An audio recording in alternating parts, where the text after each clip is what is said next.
नमस्कार दोस्तों, welcome back to my YouTube channel.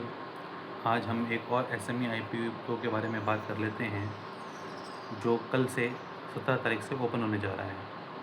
Company का नाम है clay craft India SME IPO. इस वीडियो में हम स्टडी करेंगे कंपनी का बिजनेस मॉडल क्या है, IPO details, financial performance, strength, risk और वैल्यूएशन। इन सारी बातों पे हम इस वीडियो में डिस्कशन करेंगे। वीडियो के एंड तक आपको एक क्लियर इन्फॉर्मेशन मिल जाएगी कि आपको इस आईपीओ को किस नज़रिए से देखना चाहिए। तो सबसे पहले अपने कंपनी के बिजनेस मॉडल की अगर बात करें तो clay craft India company limited की शुरुआत 1994 में हुई थी और कंपनी बोन चाइना क्रॉकरी और ceramic table wire products manufacture करती है। कंपनी के products hotels, restaurants, cafes, corporate clients और हाउस होल्ड्स में यूज़ होते हैं। कंपनी के पास 6000 से ज़्यादा एसकेयूज़ हैं और dinner sets, mugs, tea coffee sets, platters, gifting products जैसे सेगमेंट्स में कंपनी काम करती है। आईपीओ डिटेल्स की अगर अपने बात करें तो कंपनी का आईपीओ जो है वो 17 जून 2026 से ओपन होगा और 19 जून 2026 तक आप इस आईपीओ में अप्लाई कर सकते हैं।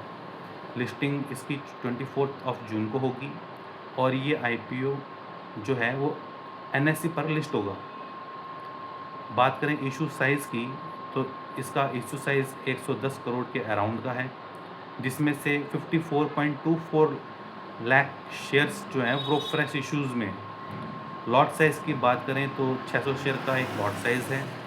अगर आप रिटेल कैटेगरी में अप्लाई करना चाहते हैं तो मिनिमम 2 लाख की एप्लीकेशन के आसपास लगेगी और 1200 शेयर्स के 2 लॉट आपको लेने पड़ेंगे। बात करें कंपनी अपना पैसा जो है वो यूज़ कहाँ करेगी, तो जो कंपनी ने फाइलिंग की है उसके हिसाब से कंपनी जो है working capital requirement, business expansion और जनरल कॉर्पोरेट पर्पस के लिए जो फंड है वो यूज़ करेगी। फाइनेंशियल्स की बात करें तो इसका जो रेवेन्यू ग्रोथ है वो अगर अपने देखें तो फाइनेंशियल ईयर 24 में इसका जो रेवेन्यू था वो 128 करोड़ के अराउंड था। 25 में 154 करोड़ हो गया बढ़कर और 26 में 185 करोड़ के आसपास है। मतलब रेवेन्यू में कंपनी लगातार कंसिस्टेंटली ग्रोथ दिखा रही है। बात करें प्रॉफिट ग्रोथ की तो जो इसका पैट है, प्रॉफिट आफ्टर टैक्स जो है वो फाइनेंशियल ईयर 24 में जो था वो 14 करोड़ के आसपास का था। 25 में 20.76 करोड़ का हो गया और 26 में 27 करोड़ का प्रॉफिट कंपनी ने रिपोर्ट किया है। इसका मतलब प्रॉफिट में भी जो है वो कंपनी ग्रोथ दिखा रही है। पॉजिटिव फैक्टर्स की अगर अपने बात करें तो एक एस्टेब्लिश्ड ब्रांड है। कंपनी सेरामिक और टेबल वायर इंडस्ट्री में 30 साल से ज़्यादा से काम कर रही है। डाइवर्सिफाइड पोर्टफोलियो है कंपनी के पास, क्योंकि कंपनी हज़ारों प्रोडक्ट्स सेल आउट करती है जो मल्टीपल कस्टमर्स के पास पहुंचते हैं। हॉस्पिटल सेगमेंट प्रेजेंस है।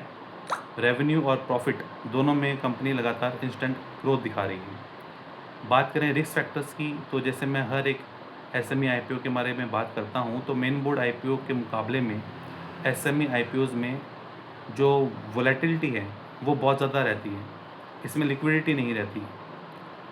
सेकंड, अगर रिस्क फैक्टर की बात करें तो जो रॉ मटेरियल कॉस्ट है, तो सेरामिक इंडस्ट्री जो है वो फ्यूल पे डिपेंड करती है, तो रॉ मटेरियल के प्राइजेस भी उसके अकॉर्डिंग अप डाउन होते रहते हैं।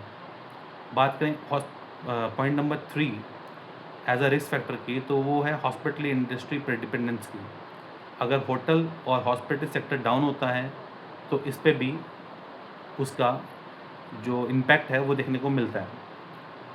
अब बात करते हैं ग्रे मार्केट प्रीमियम के बारे में। तो ग्रे मार्केट प्रीमियम पॉजिटिव अगर चल रहा होता है तो कोई गारंटी नहीं है एसएमई आईपीओज़ में कि वो पॉजिटिव ही लिस्ट होगा। मार्केट सेंटिमेंट्स पे और पे हर चीज़ पे डिपेंड करता है।